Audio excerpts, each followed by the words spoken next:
السلام علیکم عزیز ناظرین، بسم اللہ الرحمن الرحیم۔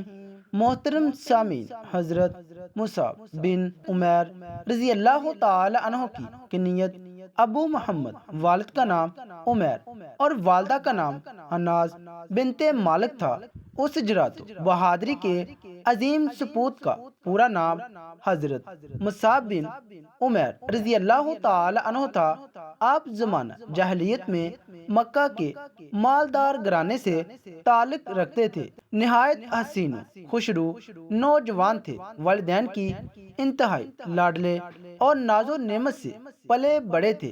عمدہ سے عمدہ پوشاک اور لطیف سے لطیف خوشبو جو اس زمانے میں میسر آ سکتی تھی استعمال کرتے تھے۔ ان کے حسن و جمال اور ناز و نخرے کا عالم یہ تھا کہ خود سرور کائنات حضرت محمد صلی اللہ علیہ وآلہ وسلم فرمایا کرتے تھے کہ مکہ مکرمہ میں مصعب بن عمیر سے زیادہ کوئی حسین، خوش پوشاک اور پروردہ نعمت نہیں ہے۔ سیر و شکار کا بڑا شوق رکھتے تھے۔ روزانہ نئی پوشاک زیب تن کرتے اور نوکروں اور شیر جانوروں کے جلوں میں بڑی شان و شوکت سے شکار پر جاتے، شکاری کرتے۔ اللہ پاک نے حسن ظاہری، سلامت ذوق اور طبع لطیف کے ساتھ آئینہ دل کو بھی نہایت شفاف بنایا تھا۔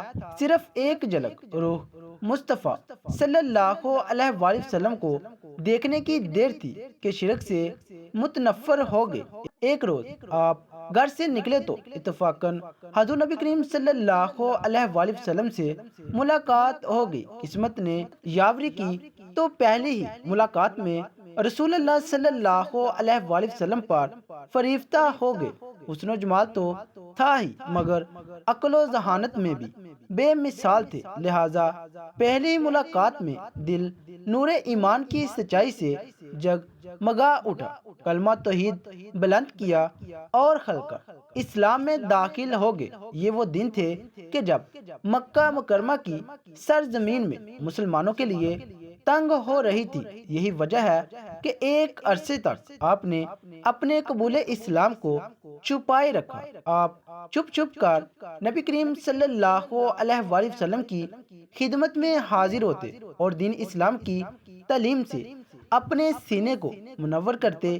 لیکن ایک روز جب آپ نماز ادا کر رہے تھے تو حضرت عثمان بن طلحہ نے آپ کو نماز پڑھتے دیکھ لیا اور یہ خبر آپ کی والدہ اور خاندان والوں کو کر دی۔ بس پھر کیا تھا کہ والدین کی محبت یک لخت نفرت میں بدل گئی۔ ماں نے مصعب کو پکڑا اور رسیوں میں جگڑ دیا، مار مار کے برا حال کر دیا۔ سارے طریقے آزما لیے مگر اپنے لگتے جگر کو حق گوئی سے نہ ہٹا سکے۔ جب مسلمان مکہ کے ظلم و ستم سے تنگ آ کر حبشہ کی طرف ہجرت کر رہے تھے تو حضرت مصعب بن عمیر رضی اللہ تعالی عنہ نے بھی ماں کو جانسا دیا اور حبشہ کی طرف ہجرت کر گئے۔ کچھ عرصہ بعد دوبارہ مکہ آئے تو ماں کا غصہ ابھی تک برقرار تھا۔ آپ پھر حبشہ چلے گئے اور پھر مختصر سے قیام کے بعد دوبارہ مکہ مکرمہ تشریف لے آئے۔ اب بھی ماں نے سختی برقرار رکھی اور ناز و نخرے میں پلے بیٹے کو کوئی بھی سہولت دینے سے انکار کر دیا، بلکہ الٹا آپ کو قید کرنے کا منصوبہ بنا لیا۔ حضرت مصعب بن عمیر رضی اللہ تعالی عنہ نے ماں کے یہ ارادے دیکھے تو کہنے لگا، جس کسی نے مجھے رسیوں سے باندھنے میں تمہاری مدد کی میں اسے قتل کر دوں گا۔ الغرض ماں نے اپنے بیٹے کے پختہ ارادے کو جانچتے ہوئے اسے اس کے حال پر چھوڑ دیا۔ حضرت مصعب بن عمیر رضی اللہ تعالی عنہ نے گھر پر الوداعی نگاہ ڈالی اور ماں سے کہا، پیاری ماں، میں آپ کا ہمدرد اور خیر خواہ ہوں، بس ایک مرتبہ اپنی زبان سے حق اور سچ کی گواہی دے دے۔ ماں نے غضبناک لہجے میں کہا، ستاروں کی قسم، جب تک میری عقل اور ہوش و حواس کام کریں گے میں تمہارے دین میں کبھی داخل نہیں ہوں گی۔ پس آپ نے اپنی ماں کو اسی حالت پر چھوڑا اور بارگاہ نبوت میں حاضر ہو گئے۔ یہ ہجرت مدینہ سے پہلے کے ایام تھے۔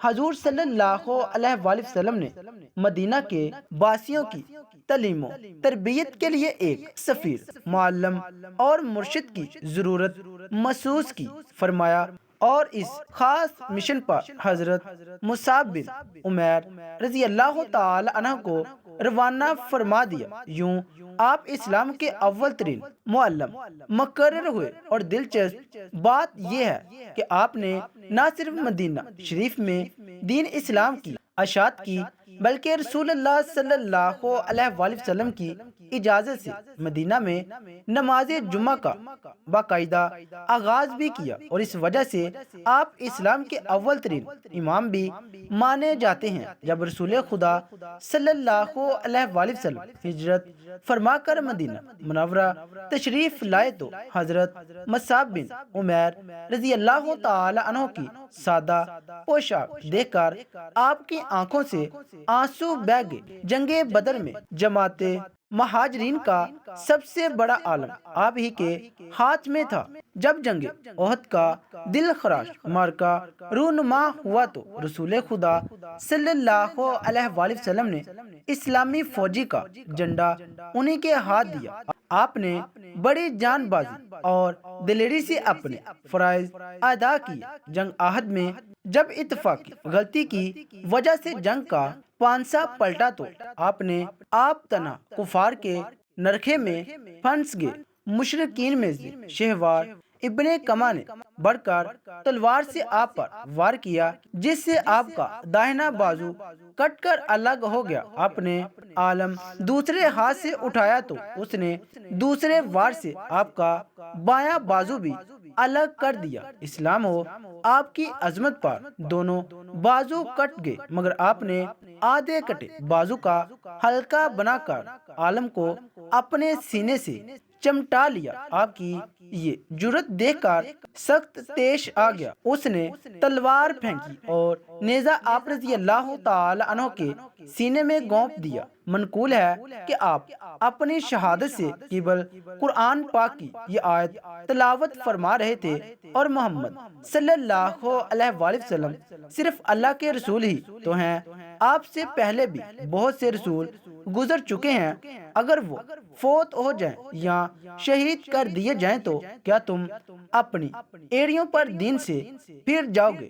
مختصر یہ کہ آپ کی شہادت ہو گئی، معرکہ ختم ہوا تو شہداء کے کفن دفن کا انتظام کیا جانے لگا۔ حضرت مصعب بن عمیر رضی اللہ تعالی عنہ کے کفن کی باری آئی تو آپ کے حصے میں کفن کے لیے جو چادر میسر آئی تھی وہ فقط اتنی تھی کہ اگر سر ڈانپے تو پاؤں ننگے ہو جاتے، اور اگر پاؤں ڈانپتے تو سر رہ جاتا۔ رسول اللہ صلی اللہ علیہ وآلہ وسلم کو اس کی خبر دی گئی تو آپ تشریف لائے، آنکھوں سے آنسو رواں تھے، اور آپ فرما رہے تھے، مومنوں میں کچھ ایسے لوگ ہیں جنہوں نے اپنے رب کے ساتھ کیے ہوئے وعدے کو سچا کر دکھایا۔ مصعب، میں نے تمہیں مکہ میں دیکھا تھا، تم سے زیادہ نفیس لباس اور تم سے زیادہ خوبصورت بال کسی کے نہیں تھے۔ اب ایک یہ وقت ہے کہ میں تمہیں دیکھ رہا ہوں، تم بکھرے ہوئے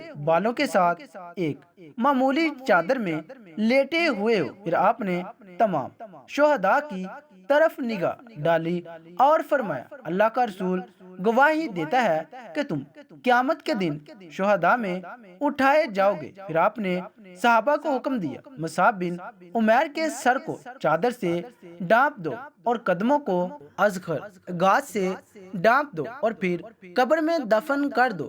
بس ایسا ہی کیا گیا۔ ام المومنین حضرت عائشہ صدیقہ رضی اللہ تعالی عنہ، حضرت زید رضی اللہ تعالی عنہ کا رسول اکرم صلی اللہ علیہ وآلہ وسلم کے ساتھ ایک ملاقات کا منظر بیان کرتے ہوئے فرماتی ہیں، ایک دفعہ حضرت زید بن حارث رضی اللہ تعالی عنہ ایک سفر سے واپس مدینہ منورہ آئے۔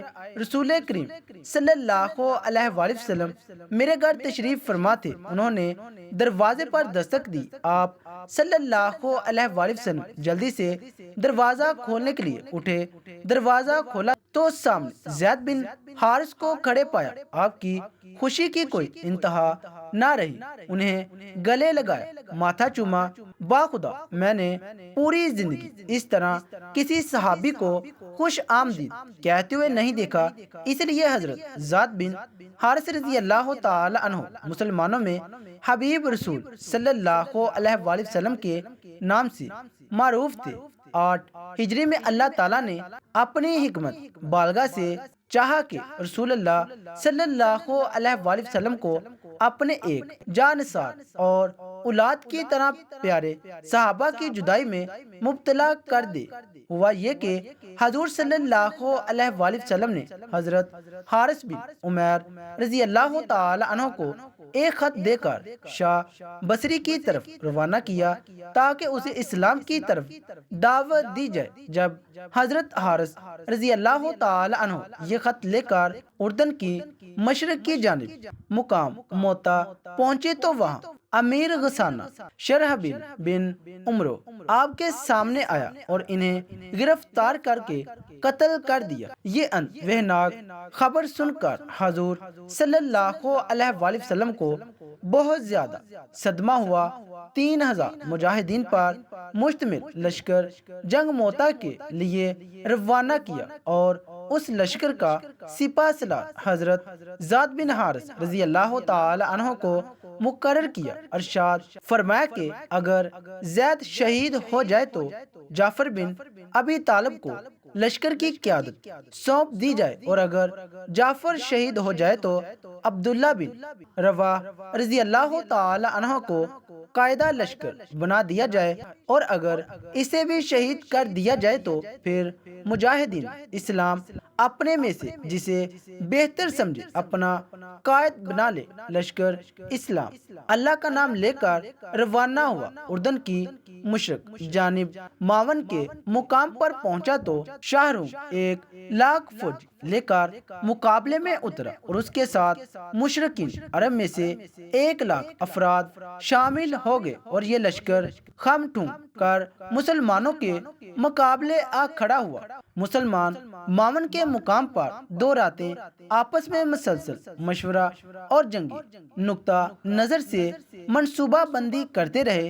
ایک مجاہد نے رائے دی کہ ہمیں دشمن کی تعداد کے متعلق رسول کریم صلی اللہ علیہ وآلہ وسلم کو بازریہ خط اطلاع دینی چاہیے اور آپ کے حکم کا انتظار کرنا چاہیے۔ دوسرے نے کہا، خدا کی قسم، نہ تو ہم تعداد کے بل بوتے پر لڑتے ہیں اور نہ ہی قوت کی بنیاد پر، ہم تو صرف دین متین کی حفاظت کے لیے برسر پیکار ہیں۔ میرے ساتھیوں، جو مقصد لے کر میدان جہاد کی طرف روانہ ہوئے ہو، ہمیشہ اسے پیش نظر رکھو۔ اللہ تعالیٰ نے 2 انعامات میں سے ایک کی تمہیں ضمانت دی ہے، یا فتح نصیب ہوگی یا پھر جام شہادت نوش کرو گے۔ مقام موتا پر دونوں فوجیں بامقابل آئیں۔ لشکر اسلام صرف 3000 افراد پر مشتمل تھا، لیکن دشمن کی فوج 2,00,000 افراد پر مشتمل تھی۔ اس جنگ میں مسلمان ایسی بے جگری سے لڑے کہ رومی فوج کے چھکے چھڑا دیے۔ دشمنوں کے دلوں پر لشکر اسلام کی ڈاک بیٹھ گئی۔ رسول کریم صلی اللہ علیہ وآلہ وسلم کے عطا کردہ جھنڈے کی حفاظت کے لیے سپہ سالار حضرت زید بن حارث رضی اللہ تعالی عنہ نے ایسی جوان مردی کے ساتھ جنگ لڑی کہ جنگی کارناموں کی تاریخ میں اس کی مثال نہیں ملتی۔ بالاخر دشمن کے نیزوں نے آپ کے جسم کو چنی کر دیا اور آپ شہید ہو گئے۔ ان کے بعد جھنڈا حضرت جعفر بن ابی طالب رضی اللہ تعالی عنہ نے تھام لیا اور اس کی حفاظت کے لیے بڑی جاں فشانی سے دشمن کے مقابلے میں نبرد آزما رہے، یہاں تک کہ جام شہادت نوش کیا۔ ان کے شہید ہو جانے کے بعد حضرت عبداللہ بن روا رضی اللہ تعالی عنہ نے آگے بڑھ کر جھنڈا تھام لیا اور ایسی بہادری سے دشمن کا مقابلہ کیا کہ دیکھنے والے حیران رہ گئے۔ صحابہ کی قبر سے تلاوت کی آواز۔ حضرت ابو طلحہ بن عبید اللہ رضی اللہ تعالی عنہ فرماتے ہیں کہ میں اپنی زمین کی دیکھ بھال کے لیے غبا جا رہا تھا تو راستے میں رات ہو گئی، اس لیے میں حضرت عبداللہ بن عمرو بن حرام رضی اللہ تعالی عنہ کی قبر کے پاس ٹھہر گیا۔ جب کچھ رات گزری تو میں نے ان کی قبر میں سے تلاوت کی اتنی بہترین آواز سنی کہ اس سے پہلے اتنی اچھی قرآن میں نے کبھی بھی نہیں سنی تھی۔ جب میں مدینہ منورہ واپس لوٹ کر آیا اور میں نے حضور اقدس صلی اللہ علیہ وآلہ وسلم سے اس کا تذکرہ کیا تو آپ صلی اللہ علیہ وآلہ وسلم نے ارشاد فرمایا کہ کیا ابو طلحہ تم کو یہ معلوم نہیں کہ خدا نے ان شہیدوں کی ارواح کو قبض کر کے زبر جد اور یقوت کی قندیلوں میں رکھا ہے اور ان قندیلوں کو جنت کے باغوں میں آویزاں فرما دیا ہے۔ جب رات ہوتی ہے تو یہ روح میں قندیلوں سے نکل کر ان کے جسموں میں ڈال دیے جاتے ہیں، پھر صبح کو وہ اپنی جگہوں پر واپس چلے جاتے ہیں، لیکن بالآخر لڑتے لڑتے اللہ کو پیارے ہو گئے۔ ان کے بعد حضرت خالد بن ولید رضی اللہ تعالی عنہ کو سپہ سالار منتخب کیا گیا۔ ابھی آپ نئے حلقہ بگوش اسلام ہوئے تھے، لیکن آپ نے اپنے تجربات کی بنیاد پر ایسی جنگ تدبیر اختیار کی کہ لشکر اسلام کو ہزیمت سے بچا لیا۔ جب جنگ موتا کی خبر رسول اللہ صلی اللہ علیہ وآلہ وسلم کو پہنچی اور لشکر اسلام کے 3 سپہ سالاروں کی شہادت کا علم ہوا تو آپ صلی اللہ علیہ وآلہ وسلم اتنے غمگین ہوئے کہ اس سے پہلے کبھی آپ کو اس طرح حالت غم میں نہیں دیکھا گیا، اور آپ خبر سنتے ہی فوری طور پر تعزیت کے لیے ان کے اہل خانہ کے پاس گئے۔ جب آپ حضرت زید بن حارث رضی اللہ تعالی عنہ کے گھر پہنچے تو ان کی چھوٹی بیٹی آپ سے چمٹ کر زوروں قطار رونے لگی۔ حضور صلی اللہ علیہ وآلہ وسلم بھی آپ دیدہ ہو گئے۔ یہ منظر دیکھ کر حضرت سعد بن عبیدہ رضی اللہ تعالی عنہ نے پوچھا، یا رسول اللہ صلی اللہ علیہ وآلہ وسلم، کیا آپ بھی روئے ہیں؟ آپ صلی اللہ علیہ وآلہ وسلم نے ارشاد فرمایا، یہ ایک حبیب کا اپنے حبیب کے غم میں رونا ہے، اللہ ان سے راضی اور یہ اپنے اللہ سے راضی۔ قرآن پاک میں ارشاد الہی ہے، یہ وہ عظیم کتاب ہے جس میں کسی شک کی گنجائش نہیں، یہ پرہیزگاروں کے لیے ہدایت ہے جو غیب پر ایمان لاتے ہیں اور نماز کو قائم کرتے ہیں، اور جو کچھ ہم نے انہیں عطا کیا اس میں سے ہماری راہ میں خرچ کرتے ہیں، اور لوگ جو آپ کی طرف نازل کیا گیا جو آپ سے پہلے نازل کیا گیا اور وہ آخرت پر بھی کامل یقین رکھتے ہیں۔